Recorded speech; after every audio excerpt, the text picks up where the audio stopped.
Welcome to Rugby Nats TV. This week we're at Molsey Road, home of National One side Esher. The club have had a stuttering start to the season. They won their opening fixture of the league campaign against New Boys Macclesfield, but since then have had back-to-back defeats to both Blackheath and Hartbury. They'll be looking to turn it around, get back to winning ways and start making this place a fortress. But in order to do so, they need to take on and beat a very strong, well-drilled Plymouth Albion side this weekend.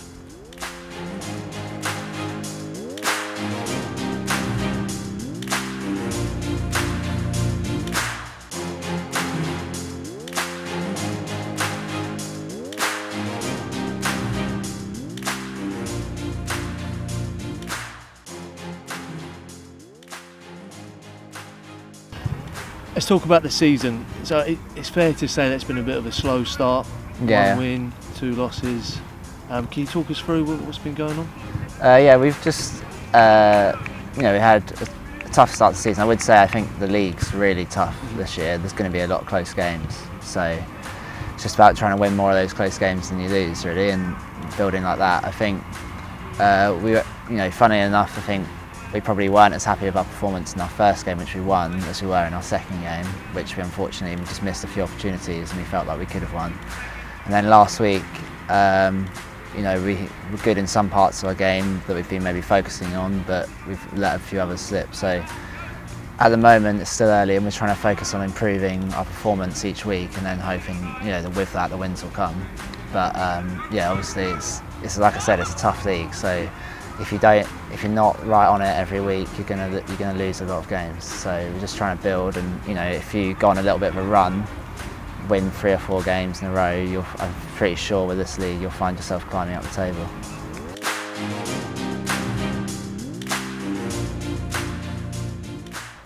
Best moment in your club shirt? Beating Fylde away. Any strange superstitions? Yes, I like to have a full English breakfast at about 11:15 and have a cup of tea out of my Esher mug. Toughest ground to play at in the league? Fylde. The most vocal in the change room? Pete Stinnett. Hardest hitter? Pete Stinnett or Cam Gentles. Biggest bench? Andy Wright or Pete Stinnett. Go-to coach trip song? Ain't No Mountain High. Who is the best and worst dancer in the team? Worst dancer, I'm going to go Cheese. And best dancer, I'm going to go with, I think Stanners is going to have some moves, but I think Callum O'Connell. Thank you very much. Thank you.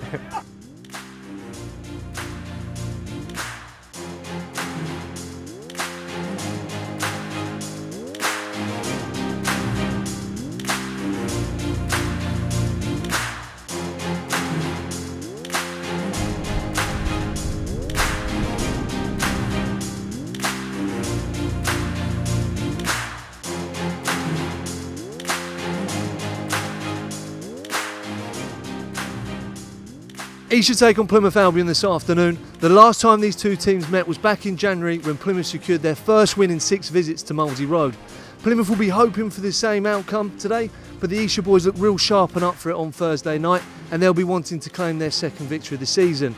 The conditions are great, the pitch looks immaculate. It's all set for a fantastic day of rugby.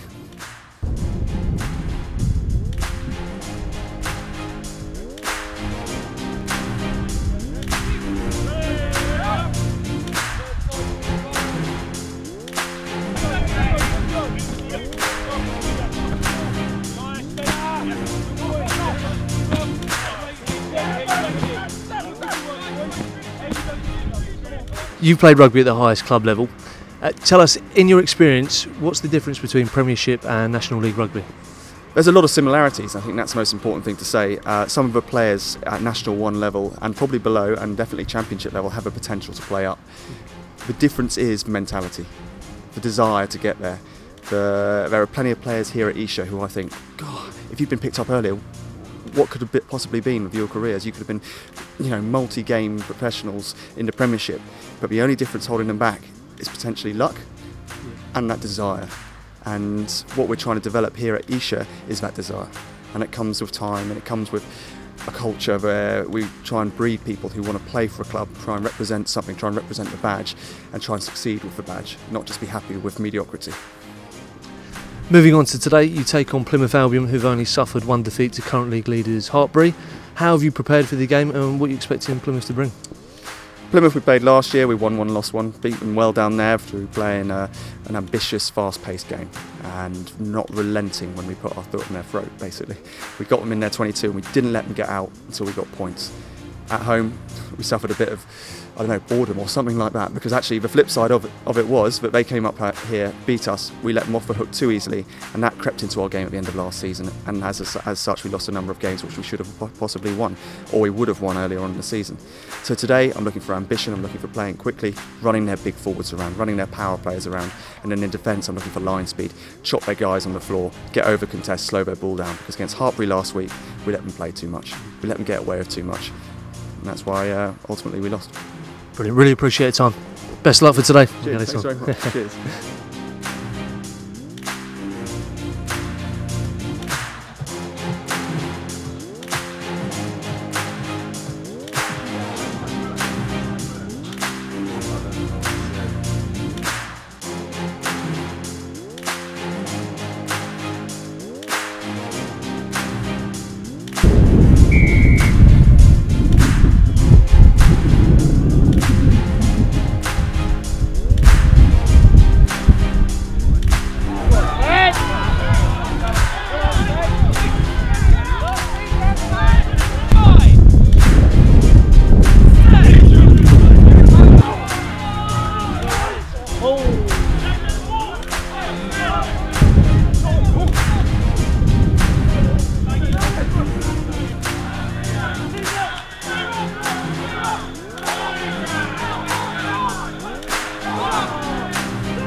Ricky, commiserations on the loss, nerve-wracking end.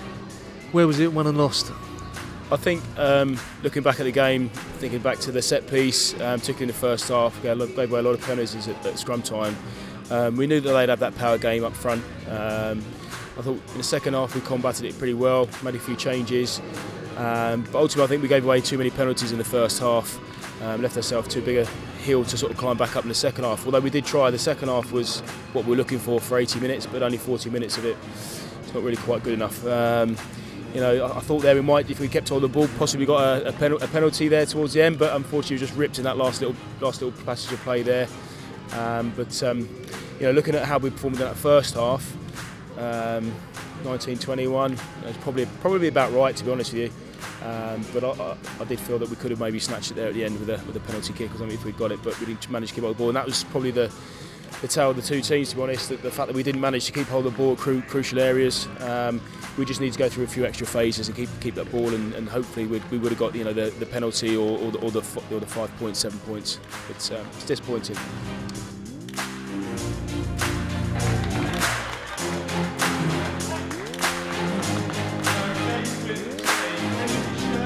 Come on, give the guy a break, he's only 18, give him a chance.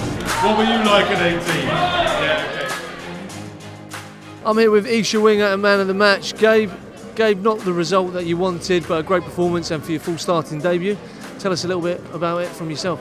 Yeah, it was good to get the start. It's what I've been waiting for quite a while now. The boys, we got off to a slow start in the first half, but tried to right our wrongs in the second half, but then it was a bit too much too late. But then credit to the boys, we did stick at it and tried to go for the full 80. And here with Kieran, Plymouth's number 10. Awesome win away from home, mate. Tough place to come to. You must have been pleased with that. Yeah, very tough. You know, any time you take the points away from home is a good win. Similar to last week for us, you know, delighted with the win, but not too happy with the performance. You know, like Gabriel just said, you know, we started pretty well, but didn't really build on that. Yeah, and fair play to Esher. They came back into the game, kept coming at us, and you know, by the end we were sort of hanging on, really. Brilliant. Cheers, thanks very much, chaps. That's it for this week. A massive thank you to Esher for allowing us to showcase their club. Their Rugby Nats Crossbar Challenge will be out on Wednesday at 11 AM, so please keep an eye out for that. This week we're crossing the channel and heading over to Guernsey Raiders when they'll be hosting the Dorking. Until next week, thank you.